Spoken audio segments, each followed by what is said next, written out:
Hi everyone, this is Leah Hughes, the nurse practitioner here with Mountain Roots Holistic Healthcare, and today we're going to talk about how to utilize your home ozone machine to do rectal insufflation.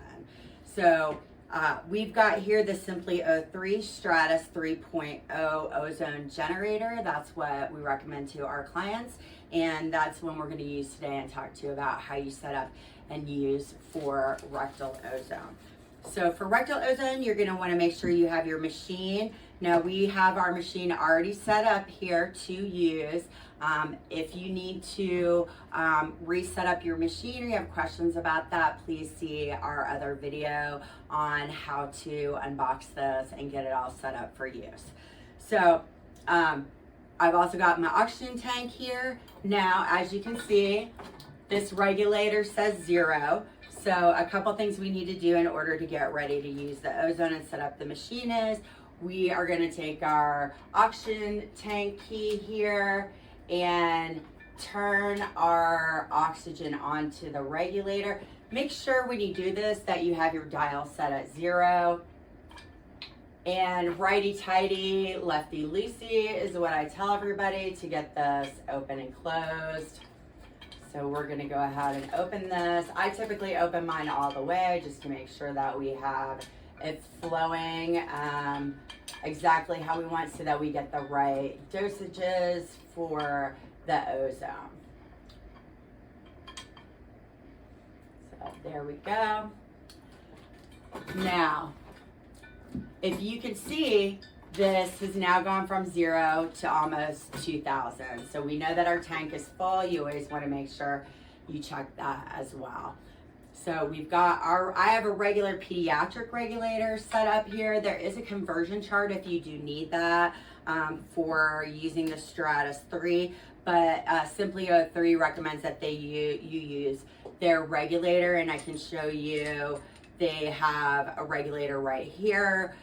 This one actually goes to the more industrial oxygen tank, whereas I'm using the medical grade tank here. So that's why I'm not using this tank. But you will see, this has the dial as 0, 1, 2, 3, 4. And I do want to tell you, if you do have this tank on your oxygen tank and you want to use it for regular oxygen, these numbers here are not going to correlate with the oxygen flow rate. So you want to make sure that you also maybe get a regular regulator so you know how much is coming out if you want to use it for another purpose. So you should have or gotten in your kit, or you ordered separately from Simply O3, some things that you need to do rectal ozone. So the first thing you're going to see in this package, this is going to be your rectal catheter. So you'll see this.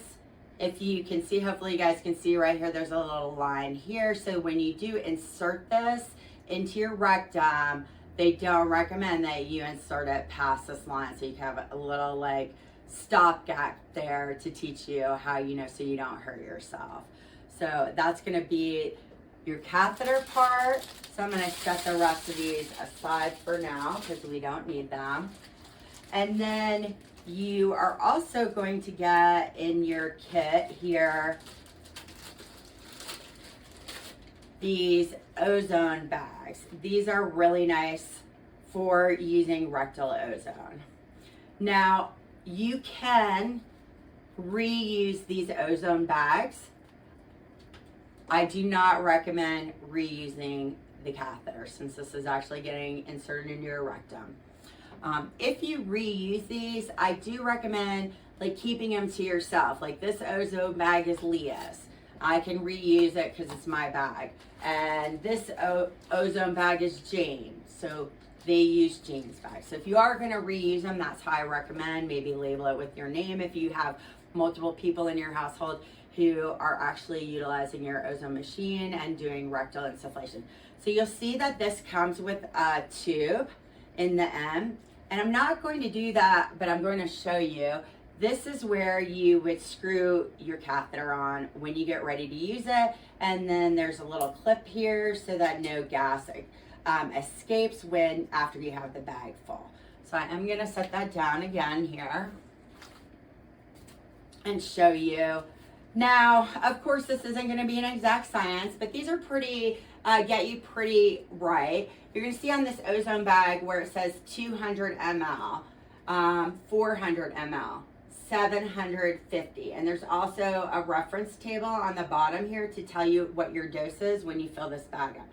So if you also kind of see that there are these lines in the bag, so those are sealed areas.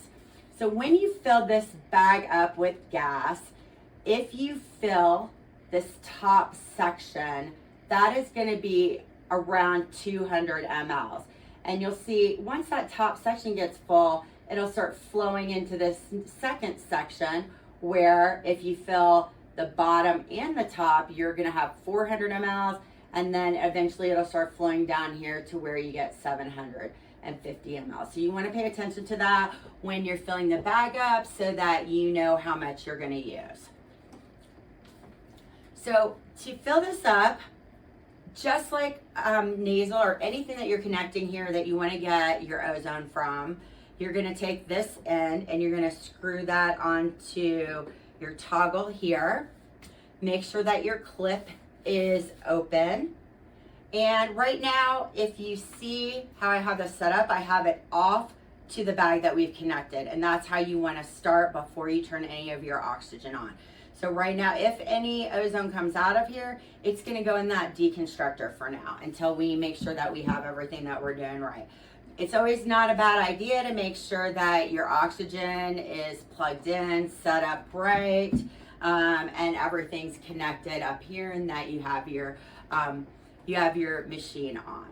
So typically with ozone, rectal ozone, we're usually going to start around 100 gamma for these people. We've got our ozone machine here. We have connected our rectal insufflation bag. Now you can use this for other things. It doesn't have to be rectal. And we've got the clamp unclamped, and we have our toggle off to the bag for now so that if anything flows, it's going into the deconstructor. And we've got our oxygen hooked up. So typically, a lot of times, I like to start at somewhere around 20 to 30 gamma for my clients when they're first starting rectal ozone. You want to make sure that you know what your provider has recommended to you. If you don't have a medical provider helping guide your ozone treatment, I highly recommend that. But Simply O3 has some information out there, as well as there are some other education materials on the internet that you can find. So we're going to go ahead and turn our ozone machine on. So you can hear that whirling around, and you'll see on the top here, there's no perfect 20 gamma. So I had said between 20 and 30. So I'm actually going to use the setting number 5. So remember, this is going to be what you're going to turn your flow regulator to, the number, in order to get the correct dose of ozone. So I'm going to show you, I have a regular regulator on here, the Simply O3. So you would take this from 0 and you would go ahead and turn that until you got to the number 5. The number 5 equates to 3/4 flow on a regular meter. So I'm going to turn my flow meter to 3/4.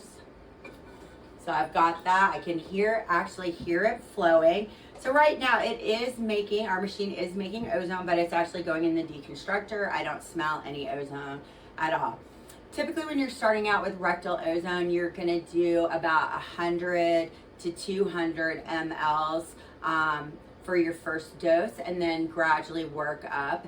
I recommend that you talk to your medical provider about what that dosing is for you and what that frequency looks like. So I'm going to show you, we've got everything connected. What we're going to do is we're going to take our toggle switch it off to the deconstructor so that the ozone starts flowing into this bag. And you'll see these areas are flat, but we've filled that. Now I'm going to turn it off again to the bag so it's flowing into the deconstructor. And you're gonna see, I'm gonna clamp this off, and I'm gonna disconnect this and get it ready. So you kind of see, I actually got a little closer to 400 in the bag, and I don't know how easy that is for you guys to see because those areas are full, the bottom is flat, and you can always squish it back up too. But what I wanted to tell you is don't worry if I only wanted to fill this up with like 200, so I'm gonna unclamp this and I'm just gonna push the air out so it's just the top portion. Then I'm gonna clamp it again, and now I have the right amount. So never worry if you overfill the bag or under, you can always go back. So this is off, we're to the deconstructor, and since I have my bag full, I'm gonna go ahead and turn my ozone machine off, and I'm gonna turn my oxygen regulator all to 0 before I move on here, just for safety reasons. So once you've got this filled and you've got this clamped off, you're gonna go ahead and grab your catheter here, screw that on, and you are almost ready to go. The last piece of this is that you're gonna wanna get a little KY jelly, a water-based lubricant, and put that on there on the tip here. And then I typically just recommend, and you can do this anywhere in the privacy of your home, or I recommend going to the restroom. It's kind of one of the better places. Take this bag to the restroom with you. You can wear gloves. You can get some cheap gloves off Amazon, and you're going to insert this end into your rectum, no farther than this line. Once you do so, you're going to unclamp it. And then what I tell people is put this bag between your knees and slowly squeeze the bag. So we'll slowly squeeze this bag, and then the ozone gas will come right out into your rectum. So common side effects that you see from rectal ozone insufflation are gonna be bloating, of course, because we put some air in there, and also sometimes people have abdominal cramping. Those are pretty of the more common side effects. Now with ozone, there are some other things that can happen. Ozone is used for a lot of different purposes, and one of those is kind of detoxing our body from things.